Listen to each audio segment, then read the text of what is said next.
바이소미입니다. 지난 주말 이강인 선수를 보유한 파리 생제르맹은 전례 없는 마케팅을 펼친 바 있습니다. 바로 선수들에게 한글 유니폼을 입혀 경기를 뛰게 한 것인데요. 르하브르와의 경기에서 한글 유니폼 이벤트가 정말 성의가 있다고 느낀 부분은 원정 경기에서 이를 의도적으로 했다는 느낌을 지울 수 없었기 때문입니다. 그 이유는 파리 생제르맹의 원정 흰색 유니폼을 착용하는 순간 우리 태극기에 존재하는 모든 색상이 다 구현되기 때문이죠.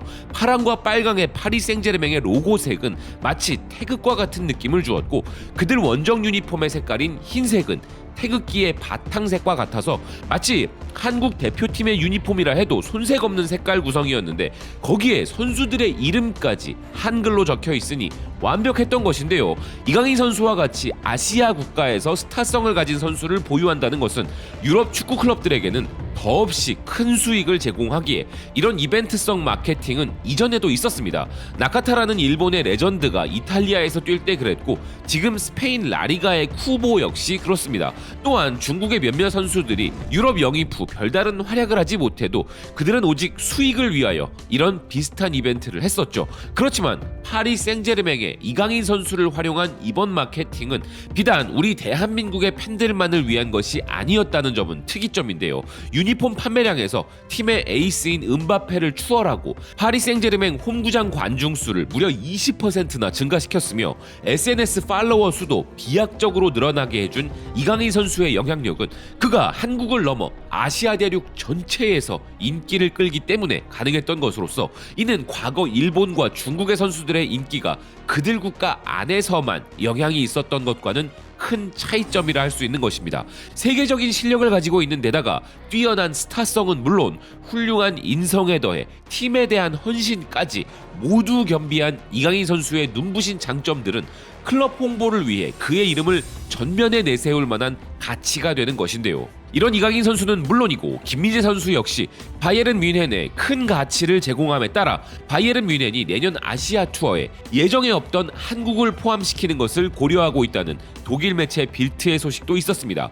그런데 이강인 선수도 훌륭하고 김민재 선수도 대단하지만 한국만이 아니라 전 세계적으로 영향을 끼치고 있고, 특히나 아시아 선수들 전체의 롤모델인, 심지어 아시아를 넘어 전 세계에 엄청난 팬을 보유한 살아있는 레전드는 누가 뭐라 해도 우리 손흥민 선수인데요. 더 부트름의 기사를 통해 손흥민 선수가 차원이 다른 가치를 가진 선수임을 정확히 알 수 있는 대목이 있었습니다. 손흥민 선수가 주장으로 선임되는 과정과 포스테코글루 감독과의 관계에 대한 기사였는데요. 손흥민을 주장으로 임명한 것은 환상적인 선택이었다는 기사는 31세의 손흥민만큼 축구계에서 널리 존경받는 선수는 없다고 확신한다는 것입니다.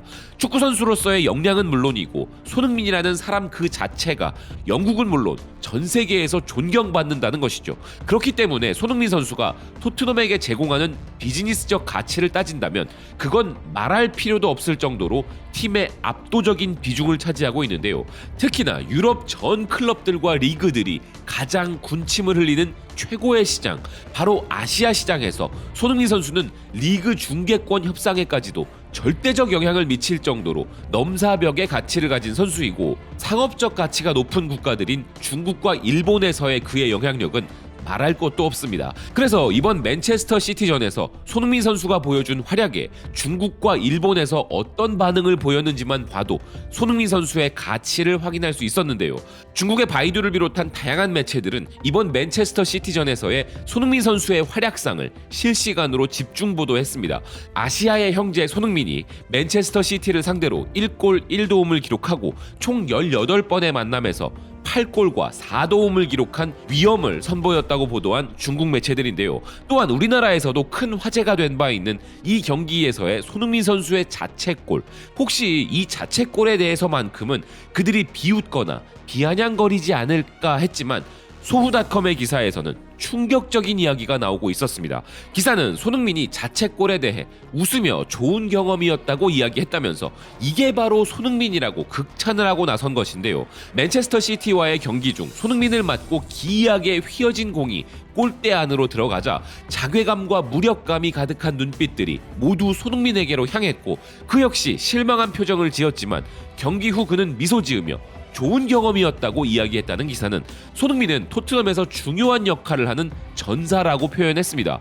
선제골에서 그의 속도와 민첩성은 상대방이 그를 막기 어렵게 만들었으며 뛰어난 득점력은 팬들을 흥분시켰는데 운명의 장난으로 자책골이 들어갔고 대부분의 경우 선수들은 이런 장면에서 포기하거나 좌절에 빠지겠지만 그들의 형제 손흥민은 그렇지 않았다는 것인데요. 손흥민은 자책골 이후 놀라운 인내심과 자신감으로 당당히 맞서고 팀원들을 비난하지도 않았고 심판에게 불평하지도 않았으며 그 대신 그는 웃는 것을 선택했다는 기사는 이 미소는 마치 세상에서 가장 중요한 것은 승리가 아니라 실패에 당당히 맞서는 방법이라고 모든 사람들에게 말하는 것처럼 매우 관대하고 포용적인 모습이었다고 극찬했습니다.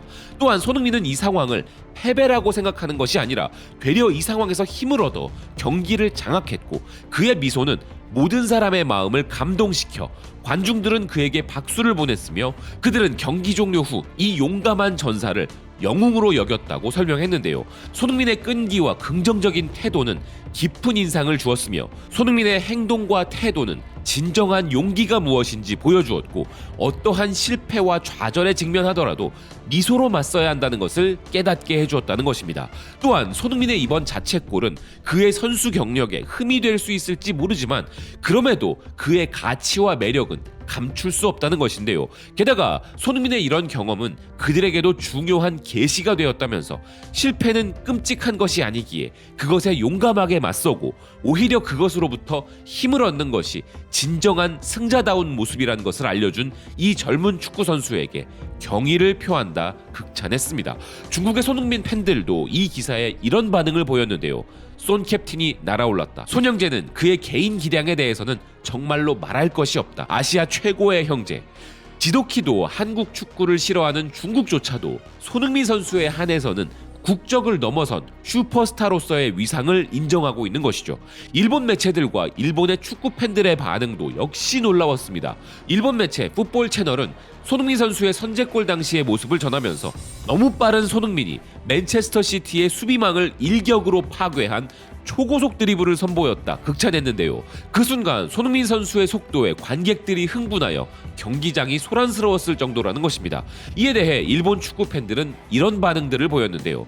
이전 경기 오프사이드 해트트릭도 포스테코글루 감독이 말했듯이 손흥민의 타이밍이 아니라 동료 선수들의 패스가 빨라야 했던 것이고 이번 시즌 스프린트 횟수에서 쏘는 리그 넘버원이다. 이 골도 톱스피드로 무려 50m를 달려 정확한 슛까지 날렸으니 좀 차원이 다르다고 느낀다. 두 번째 골에서의 도움도 좋았고 이제는 새로운 차원으로 들어가 버린 선수이다. 헤딩은 아직 그 정도까지 강하지는 않지만 이번 시즌 이대로 간다면 20골은 넣을 것 같다. 정말 굉장하다. 번개 같은 압도적인 스피드, 메디슨, 로메로, 반더벤이 없는 가운데 맨체스터 시티 원정에서 무승부를 만든 토트넘은 굉장했다. 맨체스터 시티에게 강한 손흥민은 독보적이다. 토트넘의 에이스. 아시아 사상 최고는 물론 프리미어리그에서도 역사에 이름을 남길 레벨이다. 정말 굉장해. 게다가 상대는 맨시였어. 이들을 상대로 매번 이렇게 하는 건 정말 굉장하다고 생각한다. 솔직히 일본 공격수들과 비교해보면 조금 차원이 다르다. 케인도 메디슨도 없이 맨체스터 시티와 무승부라는 것은 굉장한 캡틴 손흥민이다. 정말로 빅매치에 강한 선수. 손은 언제나 안정적으로 득점을 하는 걸 보면 진짜 굉장하다.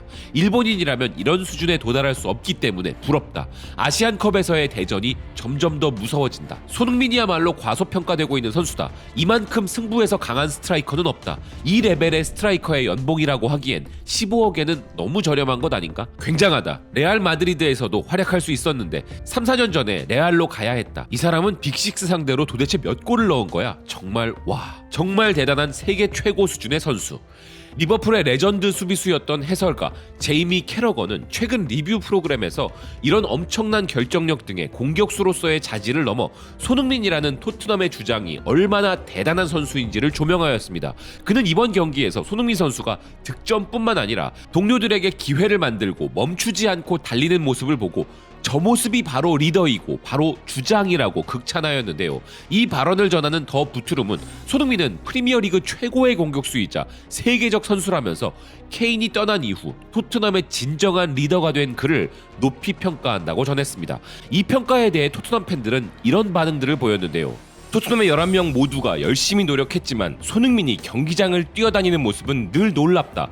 그리고 오늘 그가 수비를 지원하기 위해 미드필더로 내려가는 경우를 많이 보았다. 우리에게는 정말 훌륭한 리더가 있다. 불행하게도 일반적인 팬들은 상대 라인을 불안정하게 만들기 위해 그가 하는 일관된 행동을 이해하지 못하는데 그는 심지어 상대 수비 라인을 뒤로 밀어낸다. 선두에서 그가 보이는 프로페셔널함을 인식하지 못하는 것은 미친 거야. 그의 압박은 그저 보는 것만으로도 만족스러워. 트위터에서 사람들은 소니가 지능적이지 못하고 게을러서 지난 경기에서 오프사이드에 걸렸다고 하는데 실제로는 그의 잘못이 아니었어. 특히 손흥민이 시즌 초부터 팀 압박에서 가장 먼저 달려나가고 있다는 점에서 그가 게으르다는 말은 진실과 가장 거리가 먼 말이야. 로셀소의 두 번째 골에서 손흥민은 수비수들을 떼어내려고 대단한 대각선으로의 질주를 펼쳤고 그래서 로셀소가 왼쪽으로 이동하여 깔끔한 슛을 날릴 수 있었어. 그건 어시스트만큼이나 좋았어. 모순되게도 외부 팬들이 토트넘 팬보다 그를 더 높게 평가하는 것은 언제나 그랬다.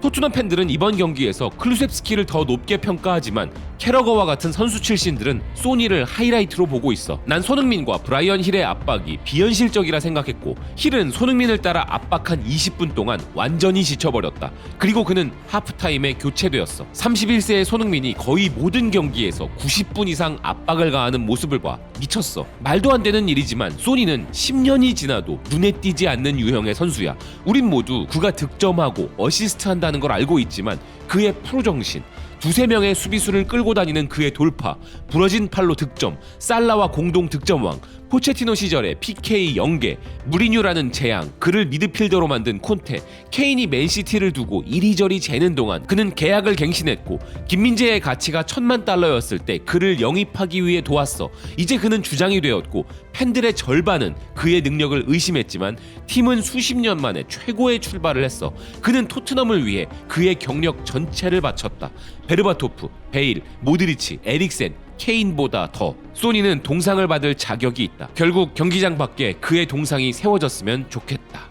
손흥민 선수의 골은 언제나 멋있습니다. 그 누구도 범접할 수 없는 수준의 엄청난 골을 무수히 넣은 그이기에 골 하나하나가 결정적이고 눈부시다고 밖에는 달리 설명할 방법이 없는데요. 그렇지만 손흥민 선수의 진정한 가치는 이런 득점에만 있지는 않을 겁니다. 그가 축구 선수로서 보여주는 모든 모습은 최고의 축구선수가 되기 위한 교본이라는 책으로 쓰여져야 할 정도이며 지금 현재로서는 손흥민이라는 선수 자체가 바로 그 교본이라는 생각입니다. 여러분의 생각은 어떠십니까? 시청해주셔서 고맙습니다. 또 뵙겠습니다.